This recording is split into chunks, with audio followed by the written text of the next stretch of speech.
Hello बच्चों, चलिए प्रश्न को पढ़ते हैं।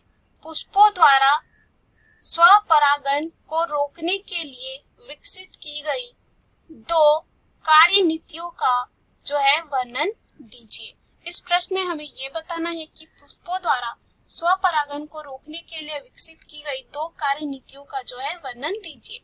तो आइए इस प्रश्न का हल देखते हैं। तो सबसे पहले हम लोग बात करते हैं मुख्य अवधारणा की। तो इस प्रश्न में जो है मुख्य अवधारणा हो जाएगा स्वपरागन। तो स्वपरागन क्या होते हैं? स्वपरागन अगर हम इसकी बात करें तो ऐसे प्रकार के पुष्प जिसमें पराग कोश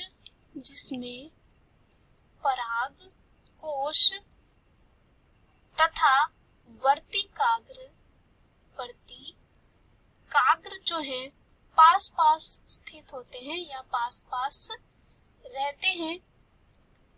तो क्या होता है कि जो परागकोश के स्फुटित होने पर परागकण जो है वर्ती काग्र के संपर्क में आकर परागन करते हैं और इन्हीं को क्या बोला जाता है? स्वपरागन करते हैं। जैसे उदाहरण के लिए अनुन्मिल्य पुष्प जो है स्वपरागन करते हैं। उसके बाद अगर हम यहाँ पे दो कार्यनीतियों का बताएं कि पुष्पों द्वारा स्वपरागन को रोकने के लिए विकसित की गई दो कार्यनीति, तो आइए हम देखते हैं। तो यहाँ पे जो है कार्यनीति जो है दो इस प्रकार है। पहला जो होता है वह है स्वबंध्यता।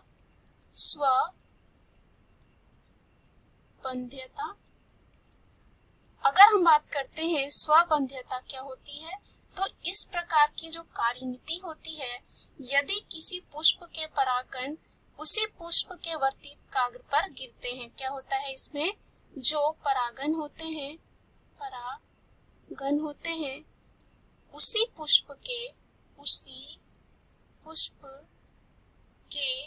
वर्ती काग्र पर गिरते हैं तो उसे निषेचित नहीं कर पाते हैं। क्या नहीं कर पाते हैं? निषेचित जो है यहाँ पे नहीं कर पाते हैं। निषेचित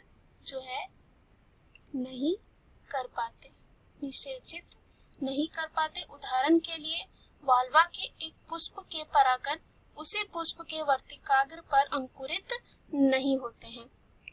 उसके बाद दूसरा जो कार्यनीति होता है वो इस प्रकार है। दूसरे की बात करें तो होता है भिन्न काल पक्वता। तो अगर हम बात करते हैं भिन्न काल पक्वता की, इसमें क्या होता है? जो नर और मादा जननांग होते हैं, नर एवं मादा जननांग जो होते हैं वो क्या होते हैं? अलग अलग समय में जो है परिपक्व होते हैं। क्या होता है? अलग जो है समय होता है परिपक्व होने का, जिससे स्वपरागन नहीं हो पाता है। क्या नहीं हो पाता है? स्वपरागन नहीं होता है। जैसे कि उदाहरण के लिए सेक्सीफ्रेगा कुल के सदस्य। मुख्य अवधारणा के आधार पर हमने सिद्ध कर लिया है कि पुष्पों द्वारा स्वपरागन को रोकने के लिए विकसित की गई दो विधियां कौन सी है। आशा करती हूँ यह उत्तर आपको समझ में आया होगा। धन्यवाद।